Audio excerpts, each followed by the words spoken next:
Hello. So one of my big passions in life is learning the Korean language. I absolutely adore that whole East Asian cultural sphere. It's absolutely fascinating. For me, in a lot of ways, it's sort of like a counterpoint to my study of Western civilization. It's just a fabulous civilization. It's like they would say in Renaissance Europe, what makes the Renaissance better than Roman times? And they said three things: the compass, gunpowder, and the printing press. All three of which, to what they understood at the time, all three of which came from China. So I've just been absolutely fascinated with these cultures, and I've taken it upon myself to learn Korean. There are reasons for this, which some of them are personal, but in any case, that's the particular East Asian country that I've had the most contact with. I visited Japan though as well, but I've actually lived in South Korea, and I'd love to go to China at some point, Vietnam, etc. In any case, learning the languages is very a huge part of it, as we know from studying, like, say, ancient Greek or Latin. Gives you insight. Like, you really need to do that if you really want to learn about ancient Rome. It's like if you want to learn about the Anglo-Saxon period or the Norse, you need to learn the languages if you're really super interested. Um, but in any case, you gotta learn Korean. I absolutely adore. I mean, all Korean textbooks are good. I haven't seen one that's bad. They're all excellent. I've just, whatever reason, I've spent so much time with Dr. King's book called, well, Dr. King and etc. Yon Kim Baker. Absolutely fantastic. It's sort of neither too hard nor too simple, and they have a lot of these sort of stories, and you can just reread these if you want to memorize them. You can. I haven't really memorized them, but I reread them a lot. Lots of example sentences. It's just absolutely fascinating. When I kind of, I could say, sort of somewhat mastered this book, I was able to go walk around in Korea, talk to people all day. I mean, I couldn't, like, well, like, actually, I could talk about a lot of things. I heard talk about military technology and some deep points of philosophy, but I was actually able to do that. So I mean, I can't. Yeah, this was really good. Anyway, my so my 2 cents for today, my sort of the thing I want to get off my chest out there, is that it's controversial as to whether you should study the Chinese parts of Korean as its own thing. So in other words, learn Chinese characters and how the Chinese words have come into Korean. Well, to start with, 59% of Korean, depends on who's calculating it, but that's more than half, is Chinese. That means there's more Chinese in Korean than there's Latin in English. Latin's only about 50% of English, which is huge, but Chinese is like almost 60% of Korean.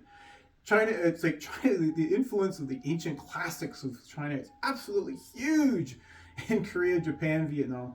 So you're gonna want to learn that stuff. If you love Korea, you love Japan, you're gonna want to learn the ancient sort of classical Chinese roots of these cultures.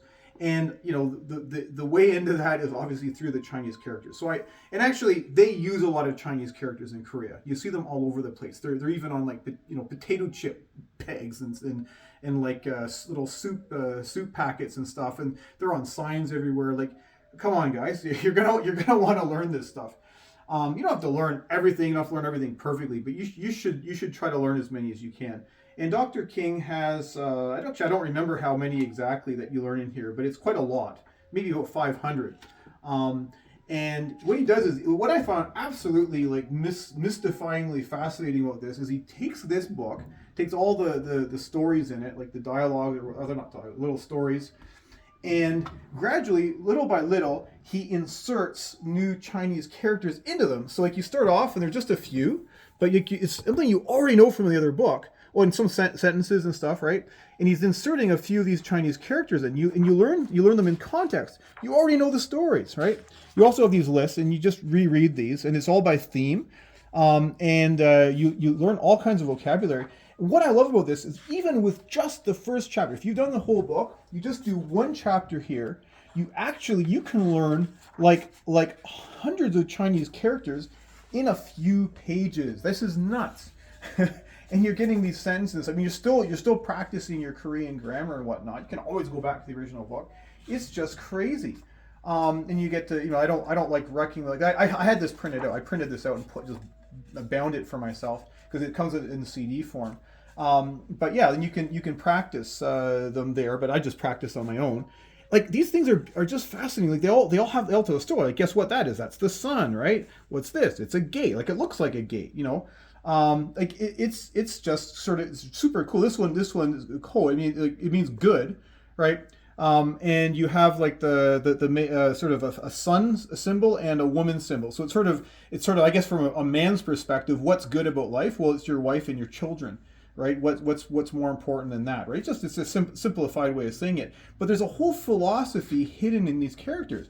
So you're actually learning tons of culture with this stuff. It's absolutely fascinating. Like the Chinese characters are just wonderful, and of course the Hangul itself has its own stories to tell, and like what like the basic dot means like heaven, and the line means earth, and all this. It's just super cool. You're just immersing yourself in all this deep sort of East Asian wisdom and stuff.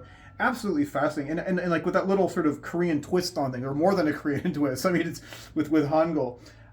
Absolutely a wonderful thing too. But in any case, if you're learning Korean, like in my opinion, it's like of course learn any way you want, And I know it's controversial, but I think like like if you're like me and you're looking for this sort of core sort of like core essence of something. I mean, heck, like one of the major core essences of the modern Korean language is classical Chinese. It just is. It just is, and it's part of the intellectual equipment of the Korean language. So, anyways, there you go. So that's what I wanted to say about Hangul. But yes, you could, or Hanja they call it, the Chinese character. Yes, you can learn Korean excellently without literally learning too many of these Hanja. You should learn some though. I mean, they're even in restaurants, like big, middle, small, like the sizes and whatever. But it's if you really want to connect with all that heritage and stuff, yeah, you want to learn the Chinese characters. And when I was walking around in Japan, I was surprised at how many signs I could read because they use the same characters. So it was crazy. I can't speak any Japanese. When they said hi, I thought they were saying like hi in English, like it means yes in Japanese. That's how bad my Japanese is. Love to learn. So anyway, okay, there we go. So Hanja or Chinese characters, definitely worth learning. All right, there's my 2 cents for today. Thank you very much.